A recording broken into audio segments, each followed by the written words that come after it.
Tamil big பாஸ பொறுத்தவரைக்கும் பல காதல் கதைகள நம்ம பார்த்திருக்கோம். ஆனா எந்த ஒரு காதலுமே பிக் பாஸ் வீட்ட விட்டு வெளிய போனதுக்கு அப்புறமா நிலைச்சது கிடையாது. பிக் பாஸ் வீட்ட விட்டு வெளிய வந்ததுக்கு அப்புறமா அவங்களுடைய லைஃப பார்த்துட்டு தனியா பிரிஞ்சு போயிடுவாங்க.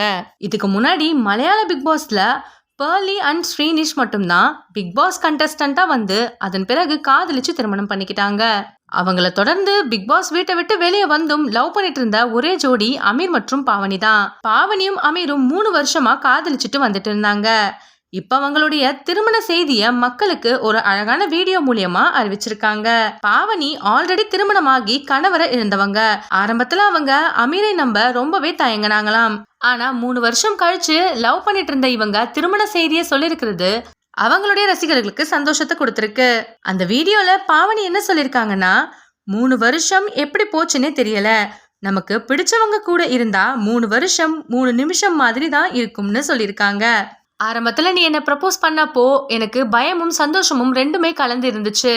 ஆனா அந்த பயத்தை எல்லாமே உன்னுடைய காதல் போக்கிருச்சுன்னு அழகா பாவனி சொல்லியிருக்காங்க. நம்மளுக்கு வாழ்க்கையில கிடைக்கிற ஒரு பெரிய சந்தோஷமே நமக்கு பிடிச்ச பொண்ணு நம்மளுடைய காதலை ஏத்துக்கிறது தான். நான் முதல் முறையா உனக்கு ப்ரப்போஸ் பண்ணும் பொழுது ரொம்பவே பயந்தேன். நீ என்னுடைய காதலை ஏத்து பண்ண நான் நினைக்கலன்னு அமீர் சொல்லியிருக்காரு. இவங்களுடைய திருமணம் ஏப்ரல் மாதம் 20ஆம் தேதி நடக்க இருக்கு. இவங்களுடைய திருமணத்திற்கு பிக் பாஸ் கண்டஸ்டன்டான சிபி, பிரியங்கா தேஷ்பாண்டே, ரம்யா பாண்டியன், சுஜா வருணி போன்ற பல பிரபலங்கள் வாழ்த்துக்கள் சொல்லியிருக்காங்க. அது மட்டும் இல்லாம இவங்களுடைய ரசிகர்களும் வாழ்த்துக்கள் சொல்லிட்டு வந்துட்டு இருக்காங்க. இந்த வீடியோ உங்களுக்கு பிடிச்சிருந்தா லைக் அண்ட் ஷேர் பண்ணிட்டு நம்மளுடைய GLV ஸ்பாட்லைட் சேனலை சப்ஸ்கிரைப் பண்ணிக்கோங்க.